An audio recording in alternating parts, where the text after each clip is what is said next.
Alright boys, you've seen my little Mr. Cartool L202 before. I've talked about it briefly when I initially assessed it, I don't know, a week or two ago, whatever it was.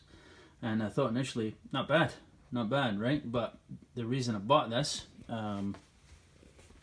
because the advantage of it over my old cheap analog manifold was its accuracy and its display.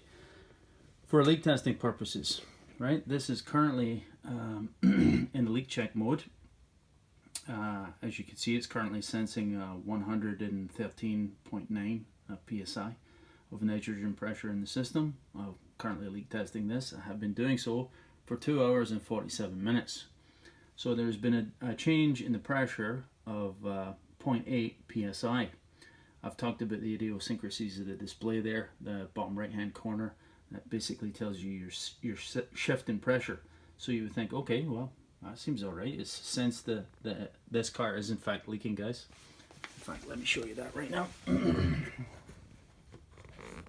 There's the leak right there, the liquid line on the condenser at that flange where the where the line couples to the condenser itself. There's an O-ring in there, and you can see with the bubbles, you can see it's quite clearly leaking. Yeah. Right, okay, again, nothing new. However, this has gone up 1 psi. It started at 113.1 and it has gone up 1 psi, not down. So, somewhat devalues the point of a leak check if you're actually gaining pressure and you can't sense the loss in pressure, which it clearly is doing. So how's this possible? Of course, a shift in the ambient temperature of the garage and the equipment, the test equipment itself, the lines, the manifold, is going to translate to a shift in pressure at the pressure transducer in the manifold itself. Yeah.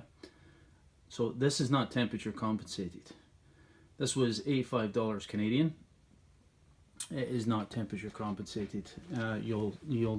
I know for a fact, like the field piece for one, the S-Man manifold is temperature compensated, and it's temperature compensated for this reason. A shift in ambient temperatures are going to give you a shift in the pressure that is sensed, and when you're talking about extremely small leaks like this one, this car has a leak that's so small that when it's serviced with refrigerant, it'll operate for about a month before it's rendered unserviceable with a critical loss in pressure. Excuse me. So yeah, as far as this tool is concerned, as I said, that was the primary reason I bought this tool. It's now been essentially undone completely. If you can't rely on this with respect to the pressures that it's given you during a leak check, what's the point? There isn't much point. So I'm going to have to revise my initial assessment that where I thought this tool was pretty good. Construction wise, it is pretty good. It seems fairly solid, fairly durable. It's okay in that regard, but it is at the end of the day a sensing tool. Yeah. So this actually went up to 115.1 psi, and we're now into the evening and my garage is starting to cool a bit, so it's lost 1 psi, but it did in fact have a differential pressure shift of 2 psi. So clearly that is useless, right? In fact, it's worse than useless. It's leading you to believe that a car that has a leak, a known leak, is in fact tight. It's not. So if my assessment of this, I'm just an amateur here, guys. I don't profess to be an expert on anything really, especially air conditioning. If I've misconstrued something here, if my take on this is out in the left field, by all means let me know, but I don't think so.